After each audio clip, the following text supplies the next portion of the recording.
Hola tout le monde, c'est Aladin. Aujourd'hui, je vais vous montrer la réalisation des meubles vasques des deux salles de bain et plus précisément la réalisation de ce plateau en frêne massif en un seul morceau.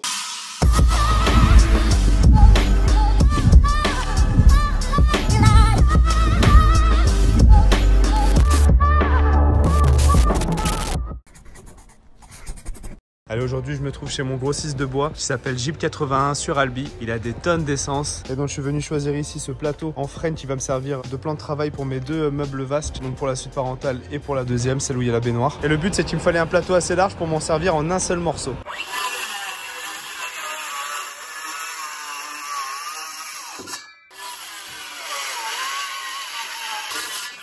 Allez, maintenant vous connaissez la musique, on va surfacer ces deux plateaux de frêne. Franchement, je suis super content d'avoir découvert ce négociant en bois. Je pense pas que ce soit une série parce que je les vois pas du tout couper du bois. Pour vous donner une idée, ce plateau, il faisait 3,50 m de long, il fait 60 voire 70 cm de large sur 45 mm d'épaisseur. Le prix au mètre cube, il était à 800 hors taxe, alors que le chêne là-bas, ils sont à plus de 1900 TTC, je crois, ouais. Donc franchement, ça c'est moitié moins cher que le chêne et pourtant, moi je trouve ça super joli le frêne. J'en ai eu pour 80 €. Donc comme d'hab, j'ai sorti une fois de plus le air slide avec la fraise de 60 mm pour surfacer tout ça. Concernant le surfaçage des plateaux, je vais être assez rapide parce que vous m'avez déjà vu faire ça. Je place le plateau, je mets des points de colle pour le stabiliser. Ensuite c'est parti avec cette grosse fraise de 60 mm, ça va tout seul. Mais j'y vais quand même 2 mm par 2 mm et j'essaye de pas être trop gourmand. Et donc évidemment, je fais les deux faces, je fais les deux plateaux. Et il est temps maintenant de vous parler du sponsor de la vidéo d'aujourd'hui. Et si on se retrouve dans ma cuisine pour vous présenter le sponsor de la vidéo d'aujourd'hui, c'est tout simplement pour vous parler d'HelloFresh. Donc HelloFresh, c'est une entreprise qui va vous envoyer des kits repas que vous aurez choisis. Ils ont soit le site internet, soit l'application mobile. On peut choisir parmi plus de 21 recettes différentes qu'on va changer chaque semaine. C'est super simple d'utilisation. On va sur le site, on sélectionne le nombre de personnes, le nombre de repas par semaine, on choisit ses recettes et ensuite on va choisir le jour de livraison. Étant donné que c'est du frais, vaut mieux être là le jour où le livreur passe. Évidemment, ce sont des ingrédients frais qu'il va falloir cuisiner vous-même. Vous avez les fiches recettes juste ici avec la photo, les ingrédients et derrière toute la recette. Les fiches recettes sont super bien détaillées, c'est très facile à suivre. La raison principale pour laquelle moi j'utilise HelloFresh, c'est tout simplement le manque de temps. Je pense qu'on est plusieurs à trouver qu'aujourd'hui 24 heures ça ne suffit plus dans une journée. Si on veut bien dormir, si on veut faire son travail, faire sa séance de sport, avoir des loisirs, moi en l'occurrence c'est le bricolage. Et en plus de ça, ma passion pour le bricolage, je la filme et je la mets sur YouTube, donc ça me fait double dose de travail. Donc vous imaginez bien que si je trouve une solution qui me permet de ne plus du tout aller en course et surtout ne pas être tenté à acheter des bêtises, je la prends sans hésiter. Je vous montre quelques exemples des recettes que j'ai choisies. Donc ici, patates douces rôties, Tex-Mex au bœuf et cheddar, chili au bœuf butternut, lieu à la meunière et tombée d'épinards. On va sûrement faire ça ce soir.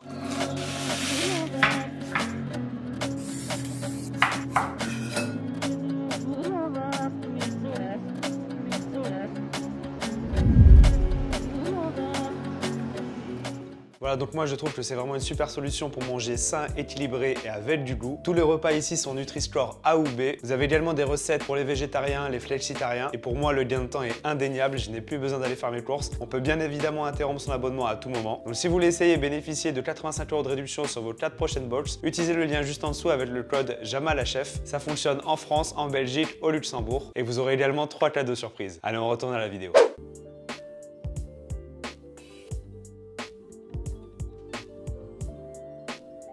Bon, moi quand j'ai choisi mon plateau, j'ai bien fait attention d'être le plus au centre possible de l'arbre pour que ici les stries soient verticales. Donc on appelle ça vraiment du plein quartier et non pas de la dose. La dose ça aurait été si les stries étaient plutôt horizontales. Là j'aurais eu beaucoup plus de risque de tuiler. Donc au moins là j'ai pas de risque de tuiler. Par contre le problème c'est que quand on prend en plein cœur, c'est ce genre de fissure qui apparaît tout le long. Bon, moi je vais stabiliser ça avec de la résine épolsy pour faire en sorte que ça ne bouge pas plus que ça. Voilà, j'avais pas le choix parce que si je prenais un autre plateau qui était un peu plus haut dans la bille, il n'aurait pas été assez large pour faire mon plan vasque. Donc j'étais obligé de prendre vraiment celui qui était en plein quartier, quitte à scier ces fissures là.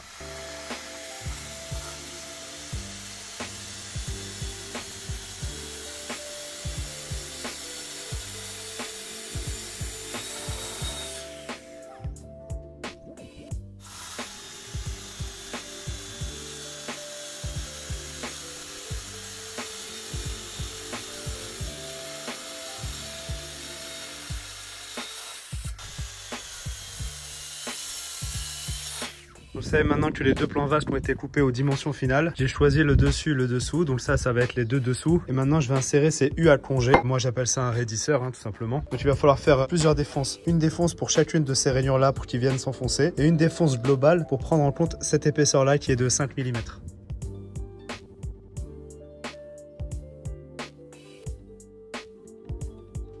Donc je vais utiliser une fraise droite de 8 mm exactement. C'est plus épais que ça puisque ça fait 5 mm. Mais il faut justement que cette ailette flotte. Et ça aussi, il faut que ça flotte. En fait, il y a vraiment que cette zone-là qui sera en contact avec le bois. C'est-à-dire que même les rayons de courbure, il faut pas qu'ils touchent le bois. Si je veux que ça plaque bien à fond. Ça et ça, c'est juste là pour faire en sorte que ce plat reste droit et pour le renforcer. Mais c'est tout ça, ça touche pas le bois en fait. Il y a vraiment que cette partie-là. Là, je vais me servir des butées ici fournies avec le Hardslide pour faire en sorte que le traîneau ne bouge pas de gauche à droite. Et comme ça, ma fraise de défonceuse ira vraiment tout droit le long du trait.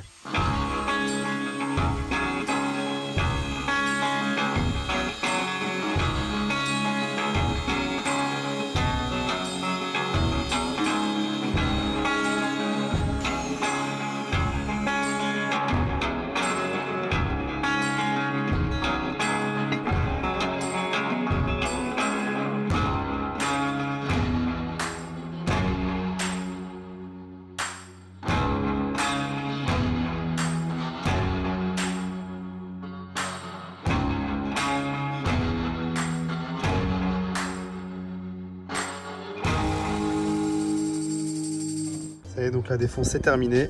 Du coup, quand j'insère mon raidisseur, hop, il est bien sous la surface. Et on voit bien que j'ai mon bois qui repose sur le plat du fer et non pas dans les angles arrondis. Voilà pourquoi il faut défoncer un peu plus large.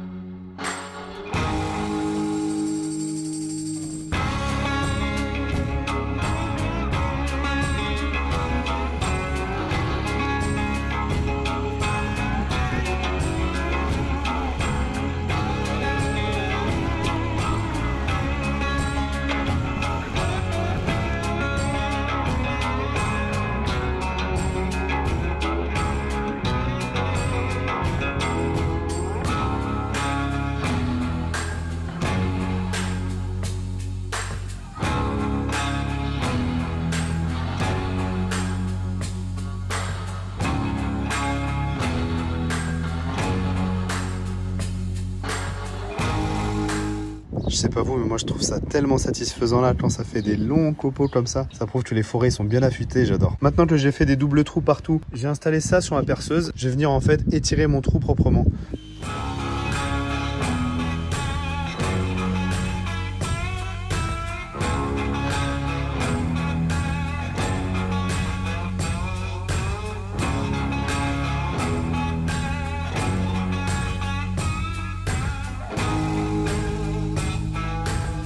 Bon, c'est cool, je suis bien content des résultats des trous houblons. Cette petite fraise là a bien fait le taf, c'est top. Vous l'aurez compris, hein, le but c'est de rentrer une vis comme ça en M6 et qu'elle puisse se balader comme ça au fil des saisons, que le bois s'étende ou rétrécisse, etc.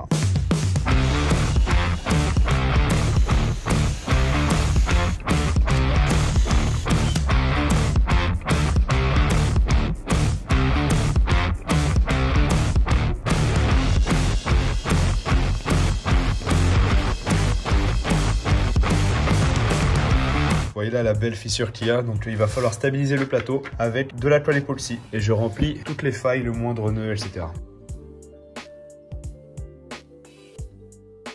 Ça y est, j'ai fini mes réparations, je vais laisser sécher ça tranquillement. Étant donné que ça va être dans une salle de bain, il va y avoir de l'eau et j'ai peur de la rouille, donc je vais mettre ce primaire là qui est un anti-rouille et ensuite je vais mettre une couche de peinture. Donc c'est assez spécial hein, comme texture à étaler, mais bon. On passe partout, on s'assure de rien oublier. Je sais pas du tout si j'ai besoin de le faire sur la visserie, mais dans le doute, je préfère le faire. On passe maintenant à la peinture.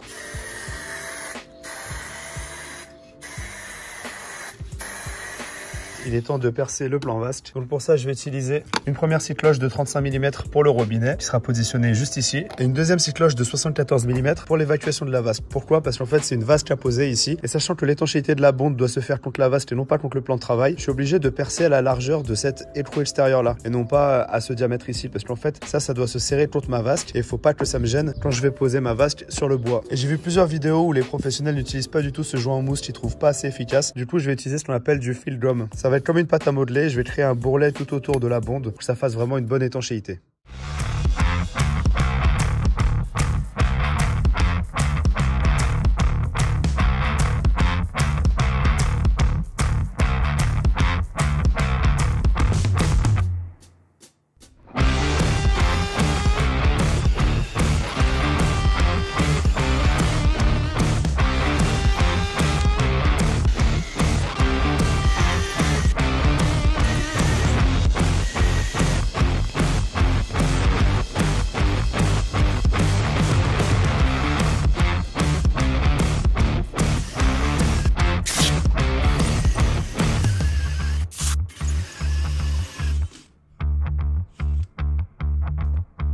Ça y est, les plans sont percés. Et c'était pas évident de percer des trous de 75 mm de diamètre dans des plateaux de 40 mm d'épaisseur. Fallait vraiment y aller tout doucement pour éviter que ça chauffe. Maintenant, il est temps de nettoyer les bords. Et pour la première fois, je vais tester cette roue avec plein de fils de fer qui sont torsadés. Je sais pas du tout ce que ça va donner. On va voir si j'arrive à nettoyer comme il faut.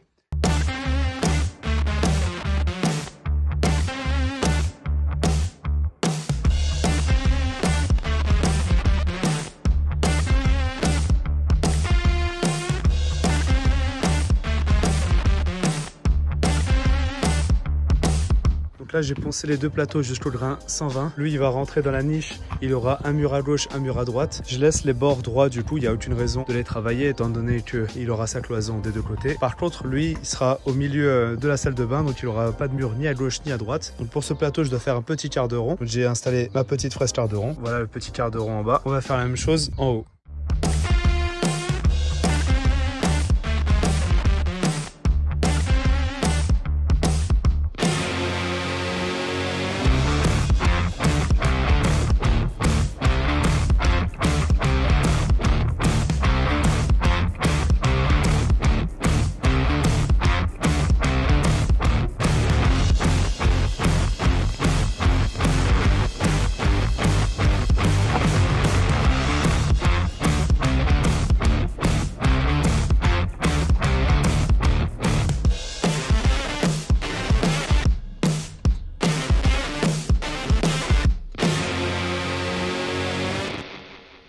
Les plateaux sont prêts, ils sont poncés jusqu'au grain 240. Je vais les teinter au brou de noix pour être assez cohérent avec tous les autres bois que j'ai à la maison. Avant ça, comme d'habitude, on les dépoussière à fond. Il faut absolument qu'il reste aucune poussière sur le plateau. Donc, vraiment pas compliqué, hein. Je verse, hop, et j'étale avec mon chiffon. J'essaie de faire ça assez vite pour éviter qu'il y ait des différences de pénétration. Voilà, donc on essuie tout de suite après. Et si jamais il faut faire deux couches pour atteindre la teinte voulue, eh ben, on fait deux couches. Hop.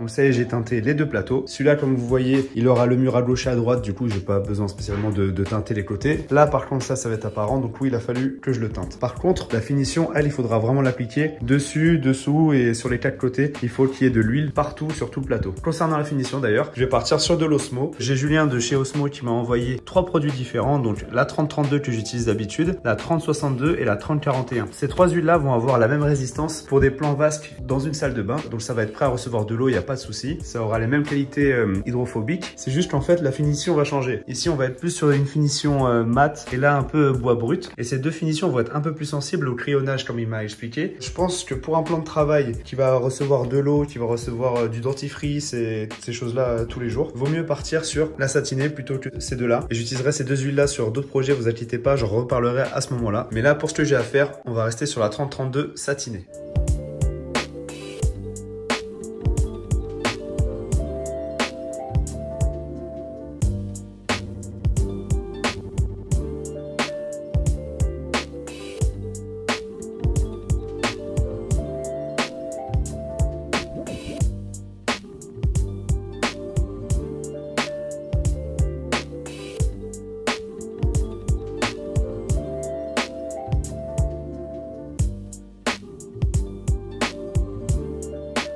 On est en train de monter les meubles salle de bain. Donc on s'est pas pris la tête pour les meubles salle de bain, on est chez Ikea. Agréablement surpris de voir que c'est du Bloom en fait, les coulisses. Et Bloom, c'est une très très bonne marque. C'est parti maintenant pour installer le meuble vasque. Je dois faire exactement 6 trous, j'ai 6 équerres dans mon meuble. Le meuble est juste là et j'ai 6 équerres de fixation. Je vais rajouter également 2 pieds en plus vu le poids qu'il va y avoir dessus. Et donc sur les 6 équerres, je vais avoir 3 trous à faire avec cheville molly et 3 trous qui tombent dans les rails.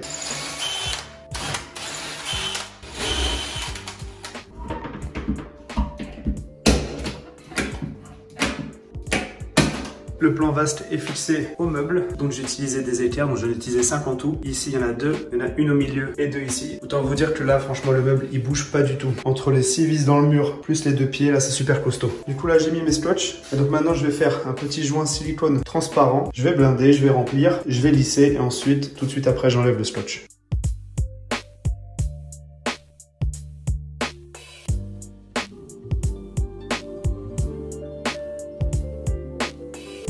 Allez, je suis parti parti faire quelques courses de plomberie. Donc j'ai acheté un tube 40 classique et un tube 40 flexible si jamais j'en ai besoin. Je sais pas encore si je vais en avoir besoin. J'ai acheté des thés, des coudes et j'ai acheté ça, un cordon prêt à l'emploi. Du coup c'est pour faire l'étanchéité sous la bonde en fait, ça se présente comme ça. C'est déjà enroulé et je vais mettre là-dessous à la place de leur mousse blanche inutile là. Je vais amener un coude à droite, un coude en haut et ensuite je dois relier les deux siphons. Et là vous voyez comme siphon, on a choisi du siphon extra plat. Et donc là on peut fermer, il n'y a aucun problème, ça gêne pas du tout. Sous la bonde. J'ai préparé les deux bondes et donc je vais faire mon étanchéité sous la vasque. J'ai rajouté un petit cordon de silicone transparent et ça va venir se mettre sous la vasque. Si jamais un jour il faut le changer, je mettrai un coup de cutter, il n'y a pas de problème. Mais au moins là, je sais que mon étanchéité elle est bien faite sous ma vasque. J'ai rajouté un autre cordon de silicone autour sous la vasque pour qu'elle puisse être fixée contre le plan de travail. Sinon il n'y a rien qui va serrer la vasque. Ça avec son propre poids, normalement ça devrait suffire. Bon ça y est, c'est en fonctionnement. Ah ces robinets cascades, je les kiffe vraiment beaucoup. Donc en dessous voilà le chemin que ça fait. C'est ma première plomberie et j'avoue que j'en suis pas peu fier. Tout se passe super bien, j'ai vérifié tous mes raccords, il n'y a rien qui fuit. Mon évacuation, pareil, nickel, tout s'est bien passé.